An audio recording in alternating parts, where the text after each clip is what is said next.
Sa nakakamangha at di maipaliwanag na excitement sa mundo ng mga boksingero na ating napapanood, kapalit ng sayang makitang lumaban ng ating mga pinagmamalaking mga pambato, alam nyo bang sa bawat suntok na kanilang binibitawan, kapalit ang isang paa nila sa hukay? Kaya naman kung ikaw ay isang boksingero na hangad ay sumikat at gustong makilala sa buong mundo, ano ang gagawin mo? Sari-sariling estilo na sa pakikipaglaban ang nakilala at tumatak sa isipan ng mga tao. Katulad na lamang sa boksingerong nakilala sa pambihira na itong galaw na animoy sumasayaw lamang, o sa madaling salita sa pagiging bilib sa kanyang estilo sa pakikipaglaban. Dahil aakalain mong nakakatawa to, pero kilala din po itong boksingero at kilabot at talagang nagugustuhan ng kanyang galaw sa tuwing ito ay aakyat sa ibabaw ng lona. Meron naman din eksena ang tinatawag na running and hugging shoulder technique ng tinaguriang the greatest of all time na si Floyd Mayweather Jr. na naging epektibo sa lahat ng kanyang mga naging laban at karera sa boxing. Ngunit kahit wala sa Pinoy ang dalawang ito ay pinatunayan ng kanyang kamao na may kasing lakas ng sipa ng kabayo at malakidlat sa bilis. 16 ng Disyembre taong 2016 na mapagbigyan lumaban ang tubong tampilisan sa Zamboanga del Norte na si Jonas Soro Sultan para sa regional title fight para sa IBF International Boxing Federation Intercontinental Title Belt. Na kung saan ay makakalaban niya dito ay ang kapatid nitong si Solani Tete na si Makasole Tete, na isa lang po noon pinagmamalaki ng bansang Africa na may kartada na 15 na panalo, walang talo at ang 14 dito ay tinapos niya sa pamamagitan ng knockout. Kaya naman panoorin natin ang masayang palakpakan ng pinalitan ng iyakan dahil sa di makakalimutang regalo na ibinigay ng Pinoy sa kanyang kalaban. Sa unang round pala,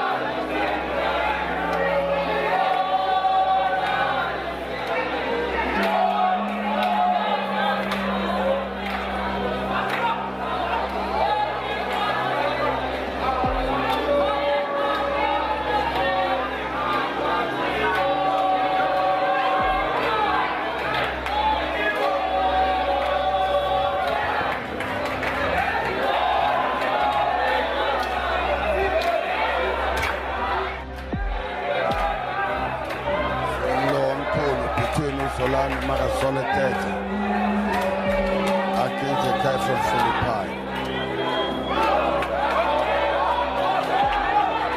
Yabonakala ukuthi ukhohlakele lo mfana.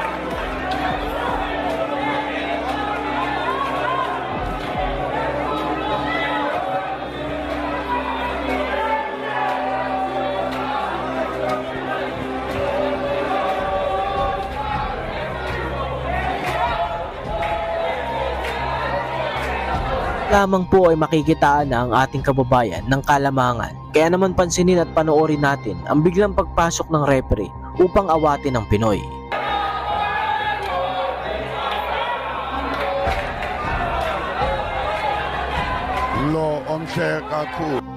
Puro batok ang senyas ng referee, pero kung ating titignan ay malinis po na sa pisngi ng mukha tinamaan ng kalaban, pero pinapalabas po sa batok tumama upang sa ganun makapagpahinga itong kababayan niya.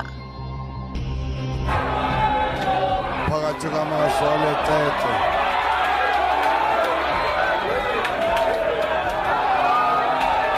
Makasole Tete no Jonas Sultan awonyeswa ngorefu bamakangabethi England.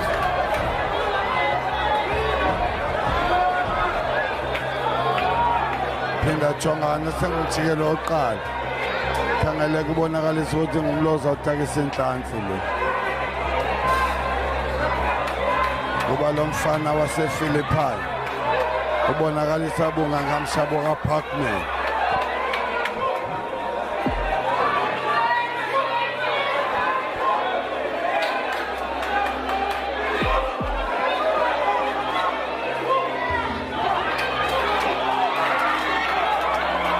Wow, he's throwing dangerous punches as early as the first round. Yefaka lokhu indlela abaqalelwa ngayo abafana. Into yokuba bangaba ifight usiqedile emthansane uyaba sengxakini. Wenza kangangoko lo mfana into yokuba kungabikho ndlela yento yokuba singaphuma yona. Qaphela umjikelo wokuqala. Qaphela njalo umjikelo wokuqala.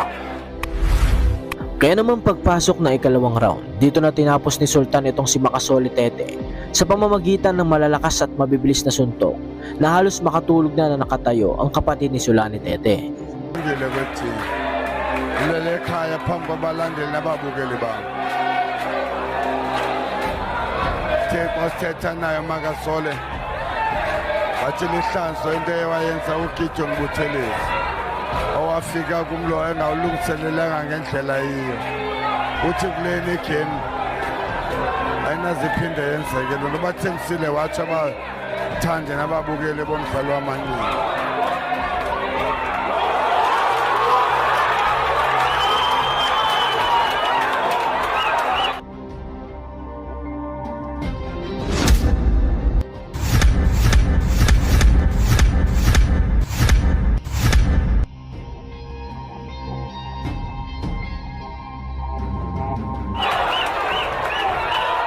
Waphela njalo umjikelo wesibili. Lo mfana wakwaJonas uthe He's starting to come out of it. Can you hear me? You're in a hospital. You were in an accident.